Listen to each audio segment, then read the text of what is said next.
2. Halo Bruce semuanya, apa kabar? Jumpa lagi dengan saya Dr. Ari Bagus Wirawan.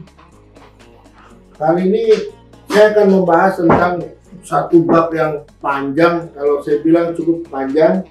Itu adanya di chapter 23 tentang penyakit infeksi. Kalau normalnya kita belajar penyakit infeksi ini dulu waktu zamannya saya kuliah itu kalau nggak salah bisa ngabisin 2-3 semester gitu lah. Untuk penyakit dari itu adanya di bagian penyakit dalam. Tapi di sini dibicarakan singkat saja. Ini ada banyak sebenarnya, tapi saya hanya mau memberikan beberapa saja yang ada di sini. Oke, ini nih dari mulai pertama itu yang dibahas di sini adalah mulai dari demam berdarah. Ada lagi yang namanya kolera. Ya, ada lagi yang namanya difteri. Ada lagi penyakit infeksi pada telinga, MSK ya, otitis media supuratif kronis. Ada lagi membahas tentang influenza, tentang malaria, ya. Nah, sini saya mau membahas tentang apa yang terjadi pada kolera, ya. Apa yang terjadi pada kolera. Jadi kalau menurut buku ini, pertama dari mana sih datangnya penyakit itu dari mana? Ya, dari mana datangnya penyakit itu dari mana? Nah, di sini ada dijelaskan yang pertama itu adalah dari kontak langsung. Seperti HIV/AIDS itu kan kontak langsung. Enggak nular lewat udara begini, enggak. Anda harus kontak langsung. Artinya di sini ini kita ngomong tentang penyakit seksual. HIV, gonore, sifilis ya. Jadi kalau Anda duduk di sini, terus kebetulan rekan Anda di sebelah adalah orang yang punya penyakit GO, gonore, atau sakit AIDS, ya. Ini nggak langsung nular ke sini. Orang cuma ngomong doang nggak jadi masalah, ya, kecuali Anda itu tadi, ya. Karena itu penularannya melalui hubungan seksual. Lalu ada penyebaran droplet seperti zaman sekarang, corona. Ya, ini untuk penyakit-penyakit seperti influenza, ya, yang batuk, pilek dan sebagainya. Yang pandemi sekarang ini adalah corona, yang penyebarannya itu melalui droplet. Droplet itu jadi bulir-bulir air liur yang di dalamnya itu ada virus.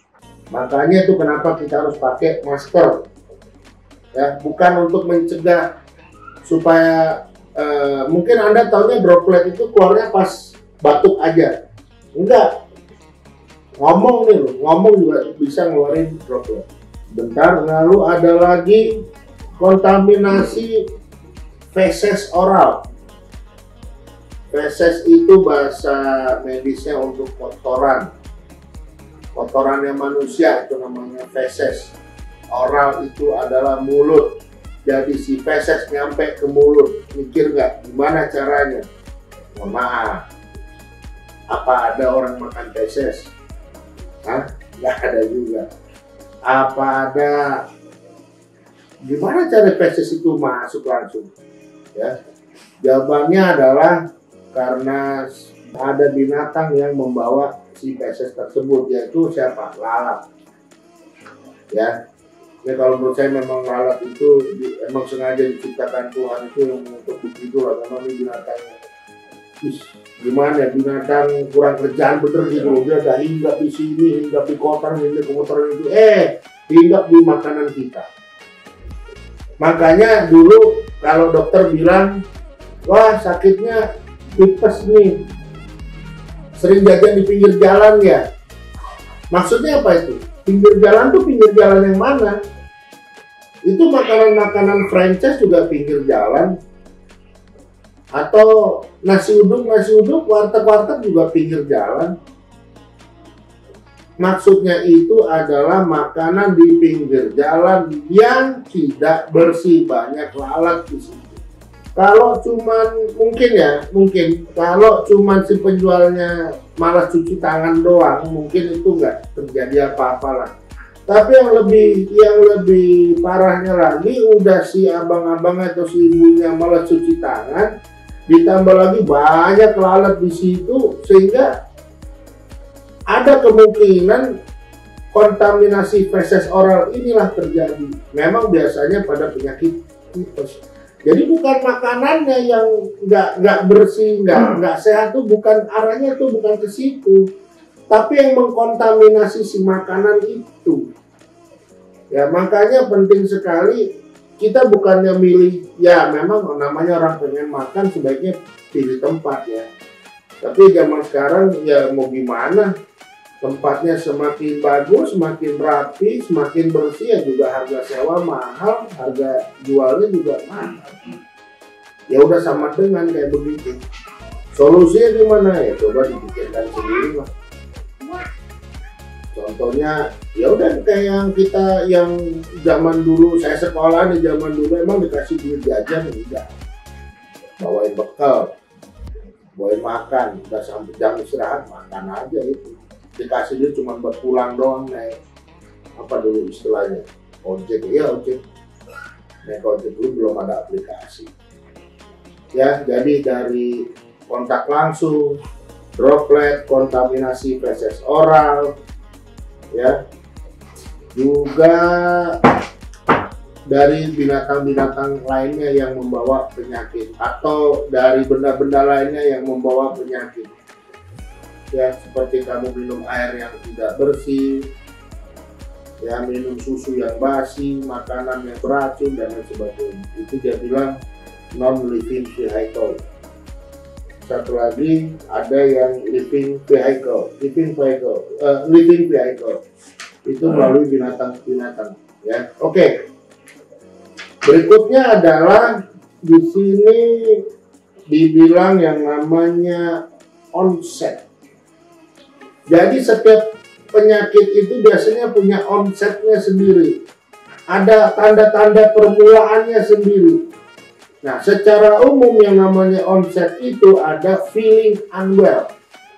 Feeling unwell itu ada rasa nggak enak, badan nggak enak, lemes, mungkin pegel-pegel dan lain sebagainya. Poor appetite. Poor appetite itu nafsu makan yang kurang, lemah, nggak ada. Malas makan.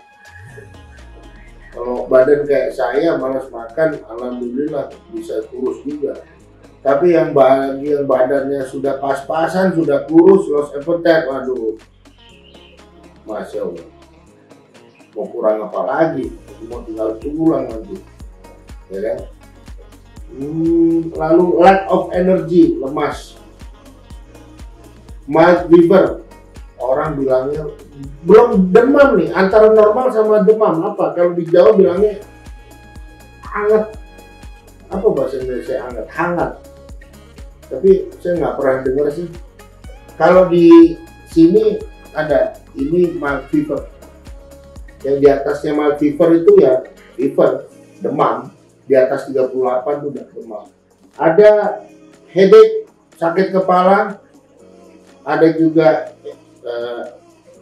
pain untuk nyeri-nyeri pada badan ya. Jadi onsetnya biasanya seperti ini. Jadi kalau ada muncul tanda-tanda seperti ini, kemungkinan ini tanda-tanda mau sakit. Supaya nggak berlanjut bagaimana? Ada kalanya ketika kita aware, sadar bahwa ini tanda-tanda sakit ini muncul di badan kita, segera kita istirahat. Badan nggak enak gitu. Nah, istirahat dulu, jangan dipaksain. Ya, kecuali kalau Anda kebagian jam jaga, ya itu mau gimana lagi. Tapi kan mungkin bisa Anda konsultasikan lah dengan officer ya, siapa di bagian tugas jaga itu siapa. Entah mualim 1, 2, atau 3. Ya, salah satu lah di antara mereka. Didiskusikan badan nggak enak gimana, daripada badan nggak enak, jaga juga nggak fokus gitu loh. Ya kan? Saya sih tahu jaga tuh mesti ngapain aja, cuman kan bukan porsi saya. Tapi intinya paham kan apa yang saya bilang tuh paham gitu. Jadi karena yang namanya tugas jaga itu juga membutuhkan stamina dan konsentrasi. Nah orang yang seperti ini nggak punya stamina, nggak bisa konsentrasi. Jadi sebenarnya ya sudah tidak layak jaga, ya lagi atau sedang tidak layak jaga. Ya itu onset, namakan onset. Terus yang paling penting adalah demam. Baru dibilang kayaknya di video lalu yang sama anak saya itu masalah demam, ya bisa nggak pakai punggung tangan, kenapa demam harus dikompres, saya jelaskan kompres di sebelah mana, kenapa nggak bisa pakai punggung tangan, batasannya demam itu berapa, ya dan lain sebagainya, ada di video saya yang sebelumnya. Oke, tanpa berlama-lama kita langsung loncat ke ini ada lagi. Penularannya melewati needle stick injury. Needle stick, jarum suntik. Ya. Itu bisa menjadi hepatitis, HIV. Ya. Itu resiko tinggi pada penyakit hepatitis dan HIV. Di bahasan ini yang pertama dibilang atau dibahas tentang kolera. Apa itu kolera? Bedanya apa dengan disentri? Kolera itu adalah salah satu jenis orang yang untuk diare. Jadi kalau dibilang di sini diare itu ada dua, yang satu disentri, yang satu kolera. Bedanya apa? Secara umum aja. Yang satu BAB-nya sedikit, terus mengeluarkan darah, terkadang mengeluarkan darah atau sering ya. Yang kedua, BAB-nya banyak, berair dan bau air tajin, busuk. Kok bau air tajin? Bentuknya kayak air tajin, baunya busuk. Nah, yang bentuknya kayak air tajin berbau busuk itu namanya kolera. Yang keluarnya sedikit-sedikit dan berdarah itu namanya disentri. Jadi yang memiliki resiko shock yang mana ya? Dua-duanya secara teori ya. Kolera bisa memiliki resiko shock karena dia keluarnya banyak, cairannya banyak. Yang disentri bisa karena ada perdarahan di dalam. Ya, tapi jarang lah nyampe ke arah situ, nggak usah dipikirin dulu. Oke, yang kolera sekarang. Kolera ini dibilang disebabkan oleh bakteri Vibrio cholera. Ya, yang menyebar terutama lewat air, sometimes by food contamination. Ini juga sama, ini feces oral kontaminasi, feces oral contamination, ya. Jadi ini biasanya berada di tempat yang jorok juga, atau memang dari awal pada saat Anda makan, ya itu Anda makan dalam keadaan mungkin tangan yang tidak bersih dan lain sebagainya. Itu bisa menyebabkan kolera. Intinya pokoknya kalau udah kolera itu diare, keluarnya banyak, bentuknya kayak air tajin, baunya busuk. Ya, itu bisa menyebabkan dehidrasi. Ini yang penting dulu, dehidrasi.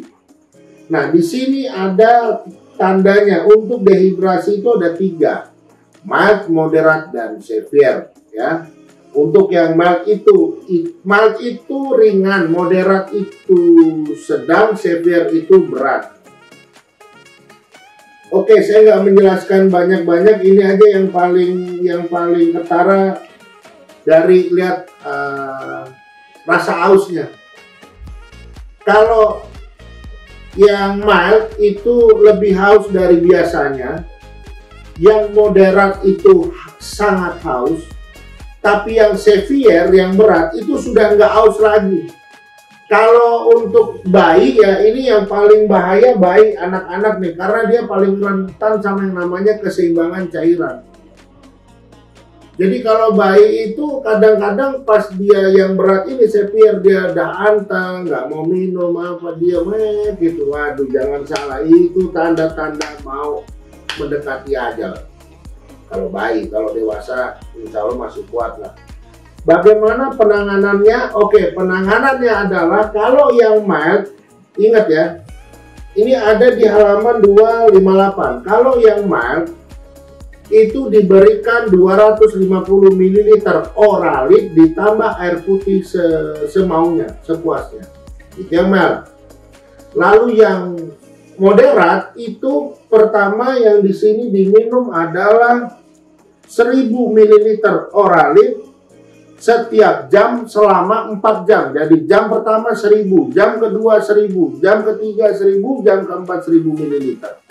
Ditambah 250 ml Oralit setiap habis BAB dan air putih sepuasnya. Lalu yang Xavier yang terakhir yang saya bahas ini adalah ini harus diinfus.